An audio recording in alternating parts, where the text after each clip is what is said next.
Welcome back, everybody, to another episode of the Bravo Zulu podcast. I'm your host, Joshua Moore. Part 2 of the book review. Book number 1, CNO's reading list. So good they can't ignore you. If you've just watched the book review where I actually talk about the book, you probably heard me cutting myself off a lot about wanting to dive into this part, because this is the part that really matters, right? If you're going to be watching this, excuse me. All right, we could talk about, so what we're going to talk about in this one is like how this actually applies military-wise, Navy-wise, okay?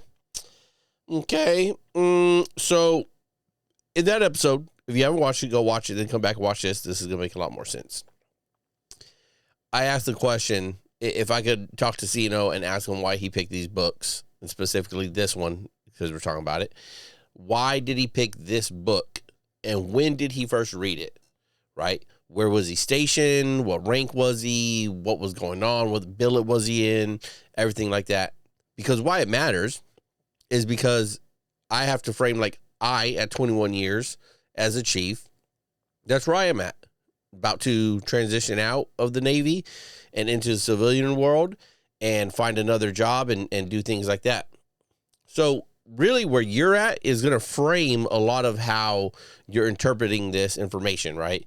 And that's why it's always good to sometimes read books multiple times throughout your life, because you're going to take away different lessons from it. You're going to be able to apply different lessons from it depending on where you're at then. So as I'm reading this, and again, this is the CNO's reading list, so, you know, most people reading it, or we'll say everyone generically, like, he wants sailors to read this of all ranks and places, right? And let's just remember that that's the context we're framing it in, going through all these different points of the book, all right? So one of the biggest things I got from the book, right, is it's about, as it says, it's about learning the skills so you can promote yourself, right? So you can take advantage of whatever skill set you have that's going to lead you to your passion, that's going to benefit you. And I just think that's not how it should or how it is when we're serving, okay? It's very different, very different. So let's get into that. We talked about the craftsman mindset, right? It's personal mastery over whatever that skill set is. So a lot of that, I think it does, and it can apply in the military world, right? You can become, as I mentioned on the last episode, the 3MC master, right? You could just know maintenance, okay? That doesn't mean that you can leverage that for your personal gain, right? Because your personal wants are almost always going to get outweighed by the Navy wants. You want this, well, the Navy wants this for you, and the Navy usually wins, okay? Now, that doesn't mean that you can't, right? So let's say you get into maintenance, you become, 301 maintenance quad, and you start off as a junior sailor doing it, and it's all good, and you get really good at it. You develop that skill. Later on in life, yes, if you've mastered that skill, you can take advantage of it, and maybe you go like a 3MC route where you're a 3MC on board, and then followed up by like a 3MC shore tour or something. So like that can translate, but that is usually a very specific niche path. And although you get some personal want out of it, right? You're controlling, just like it says in other parts of the book, you're controlling it. You don't have that much autonomy still, right? You're still trapped to whatever the Navy is, right? You'll be like, yeah, I want to be a 3MC. And the Navy's going to be, cool, this is where you're going then, 3MC, because that's where we need a 3MC, right? So it's a lot more give and take, and it's not as just clear as it like sounds in the book, all right? Also, where I put here that in the book, the skills are there to serve you, right? You have the skills, so you're like, yep, these are my skills, therefore hire. In the Navy, your skills, they're not for hire. They're not there to serve you. They're there to serve the bigger picture, the greater good, right? They're there to serve your team, to serve the command, your division, department. That's where they're to serve, right? Especially once we get into starting talking about really as a chief, you're supposed to be rolling kind of like, yeah, you're still supposed to be subject matter expert, but you're supposed to be even more so like leader. I don't want to use expert behind that, but like leader expert. You're supposed to be able, as we mentioned all the time through training and stuff, like as a chief, you're supposed to be able to take over any kind of shop, any division, and lead them to the success. I don't have to be an expert or have the skills that you do. You have those. My skill should be leadership. So another thing to think about there. All right, highlight. Being a good leader means sometimes sacrificing your own autonomy for the sake of the group, right? Everyone thinks that chiefs just get to come and go all the time as they want. Do we get that more often? Maybe yes. But is it autonomy like the word's supposed to mean? No, it isn't. All right, and it especially is not if you don't have the trust. It's not so much about the skill, but as we talked previously in episodes, it's about the credibility. It's about the trust, right? We have to have all that. Usually, I will say, like, if we want to go to what feeds into what, yeah, there's some skill that feeds into that, but we're not talking technical skill all the time, okay? And I don't mean technical as in, like, tech work, like ETFC shit. I'm just saying, like, the hands-on, like, hand skill, okay? Moving on. In the Navy, promotions aren't about maintaining control. They come with the greater responsibility, right? In the book, it's about, well, don't take a promotion if you can't maintain or have more control. In the Navy, we don't got that choice, right?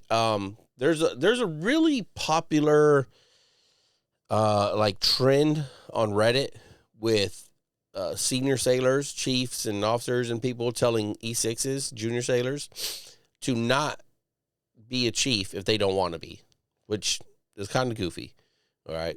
But they'll be like, oh, no, just submit a letter to the board that says, don't pick me. And now E6s are catching on and like asking the question, should I submit the letter, the don't pick me letter? It's weird, but it's this phenom, and it goes in line with this of they think, the E6, that they think and they know that if they do promote to chief, that they're giving away some autonomy, that they're giving away some parts of themselves for the greater good, and they don't want to do that. So in two parts where I agree, good, you shouldn't be in the fucking mess then. You shouldn't be a chief. You shouldn't wear khakis, right? Because at that level, you have to be ready and willing to give up more parts of yourself and able to do the job. And don't confuse that. Some people are going to confuse that.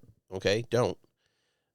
What I mean by that is, during that family dinner, you have to take that phone call when that sailor's calling you, because you don't know what's up, and you have to find out what's up. And it may be very important, it might be life or death. It might be just some dumbass question like, do we have tomorrow off? Right? After you've put it out 20 times at quarters or whatever. You never know, but you have to. And that's what I mean about, like, there's parts that you have to give up. When it's the divo, the department head calling, right? When it's the captain calling, right? I've shared this story before a few years ago. Captain called me. It's like Mother's Day. I'm at home trying to be a good husband. And I got the captain calling me talking about, yep, Suppo, I need you to make some phone calls and make this shit happen. What? Like, what are we talking? It's like a Sunday. It's Mother's Day. And I have to start calling people. That's the part where I'm talking about.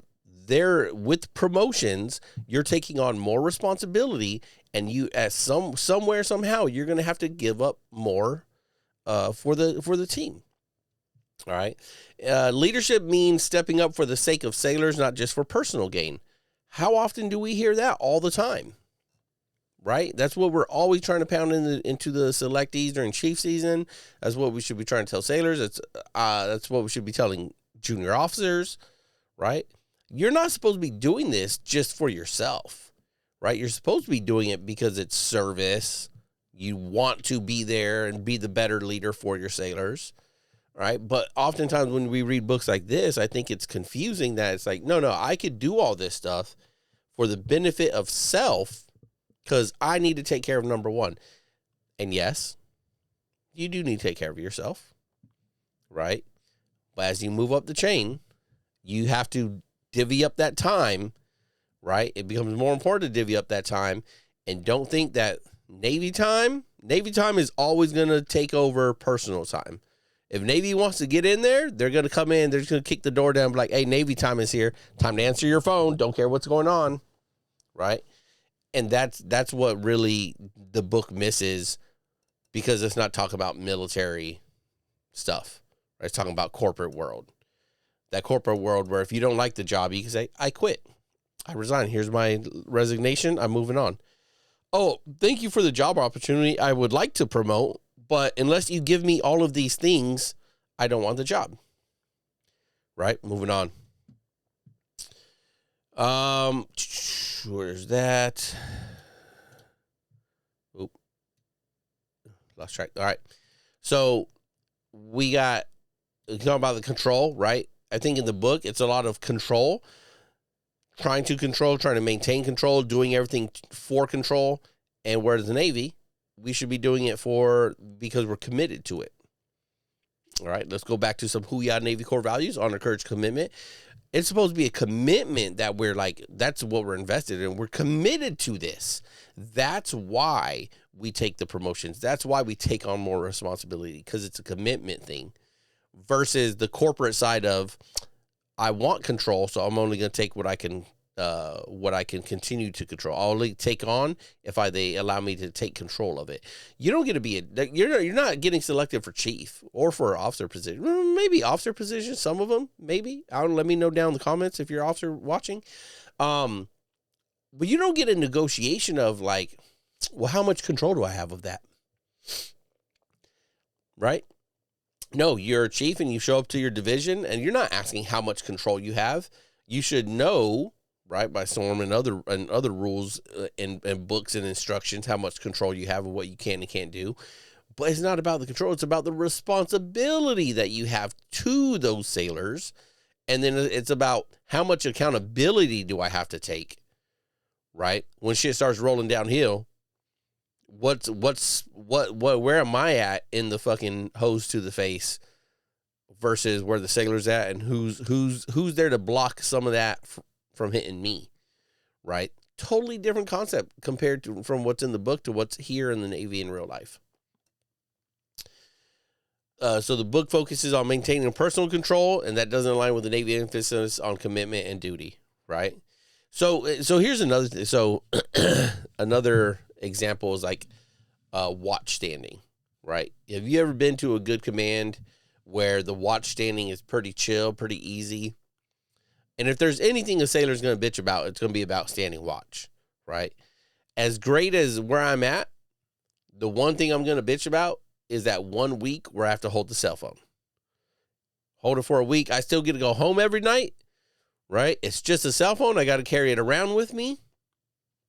I still don't want to. That's my one thing I got to bitch about. But even there in places like that, you'll find sailors that'll be like, I'm not committed to that. I'm not committed to the overall well-being of the command. I want to stay in control of only myself. I don't want that responsibility cutting into my personal time. So let me find every which way and reason where I could get out of that. What can I do? What can I say that can get me out of having to be committed to the command, to having to stand that watch, to showing that I'm part of the team, right? And so that's where it's like they're in line with this book of, nah, I don't want that. I don't want to be here as a chief or here as a lieutenant, whatever it is, if I can't not do that. And that's a fair example, because I was asked some time ago if I wanted to be the watch bill coordinator. And I did this exact thing. I used this exact so good they can't ignore you philosophy. I said, no, thank you. I don't. I'm okay with standing watch. I don't want to be the senior enlisted watch bill coordinator, SUBIC. Right? I don't want to be that unless I have these kinds of controls over the watch bill. If you can tell me that I have these controls over the watch bill, then I'm good. what? You're asking me, well, what'd you want then, Josh? What'd you want, Chief? I said, I want to be off the watch bill. We're going to do away with the alternate because we have like a primary and an alternate. So if something happens with the primary, alternate steps in. I said, we're going to do away with the alternate on the watch bill. It's going to be primary only. If something happens that week where that person can't stand the watch, I will stand the watch. So I'm 100% always the alternate, but I'm never on the regular watch rotation. How about that? Right? People didn't like the sound of that. They didn't think that. They kind of just thought like, damn, that's a big ask. And it is. Admittedly, it's a big ask. I know. But you see the give and take was me not on at all, but me always on. Right? I gave up. I was going to get full control of it, to watch it, write it how I want, to rotate it how I want, everything like that. But I still had to give up some autonomy. I still had to give up I always got to be available so I could not be on. I thought it was pretty fair. I didn't get it. I didn't do it. Here we are now. But that's what I'm talking about, where the Navy's always going to get the final say, right? Some instruction, someone senior than you, they're always going to get to actually be the ones like, in control. And there's always someone senior than you. All right, so we've been talking about that. What the book gets right. Skill building is valuable, right? Developing your skills, your expertise, that is important, all right? It doesn't matter what it is or what area of the Navy it's in, whether it's in your specific rating, whether it's outside of your rating and something like maintenance, right? What I just want us to realize is, if you're reading this book or you're going through some of these C&O books at all, there's going to be some stuff that's good to take away and then some stuff that's not. And I hope what we take away from this is building a skill is good. You become the best maintenance person. Cool. Now you need to use that to your advantage to get to be a 3MA later on, right? Like, well, hey, I don't have to do this part of maintenance. But you know what? I'm going to collect the reports. I'm going to help 3MC out with this stuff, right? And that's how we kind of in the Navy are going to use a lot of this. Go get all your DC quals, right? Learn a bunch of DC stuff. I did it as a SEN class. I dove into the DC books. I got all my PQSs done. I was on DSET or DECIT, whichever way you call it, damage control training team, as an E5 on my first ship, right? A couple of things happened. One, they needed people. It was a very small DECIT team, not a lot of participation. I raised my hand. Hey, I'm qualified. I could do this. I know I have the skills to provide training, which is a lot of skills, and not just damage control relevant, but the speaking, the engagement, the leadership on how to get people trained up on these things. I can do that. You know what I ended up doing that whole training cycle? Being prop boy. That's what they call me, DC1. He's still on my Instagram. Shout out him, right? Matt, prop boy. I was the prop guy. We would do the brief. I'd look at the prop list. I'd run to ER09. I'd grab all the props. I'd go tape all the bails on the hoses. I'd put the props up. I'd make sure all of the scenarios, for the props for the scenarios, were set up and ready to go before the drill started. I was prop boy. Was I doing much training? No. Was I still learning? Yes. Did I have enough skill set to be trained and for them to take me under their wing to be like, yep, all right, you do have some skills, but we're going to get you some more skills? And did I use advantage of that? Yes. Was I in control? No. I was prop boy.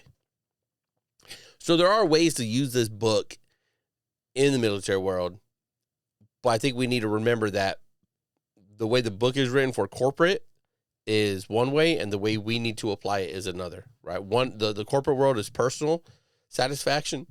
It's for themselves. For us, it should always be to serve the greater good. So what's your skill? What's your skill that you've been able to use? What's that story for it? Let me know down in the comments below. All right. How did you flip your most junior skill, something you learned a long time ago, and maybe not that long ago. Maybe you're the junior sailor watching this and you're trying to find a skill. What do you think will be helpful for you into the future? All right. So with any of these books that we're reading, especially some of these more corporate ones, right? This is from the competence lineup that the CNO put out. How are you going to use this to be more competent in your rating, in your job, on board your ship? How are you going to use it for you? But in turn, as you get better from it, how are you going to flip that and make your command, your division, your department better? Always think about that, okay? Always think about that. You should not just be thinking about, I could use this and me. All right, horrible mindset. Start thinking about the greater good. It's an old saying, but it's a good one. It doesn't get said enough nowadays. Ship, shipmate, self. If you're thinking like that, if you're thinking how you could take care of your ship, how you could take care of your shipmates, and then lastly, yourself, right, in your non-Navy time, or how it's going to impact you lastly, but it's going to impact everyone else better.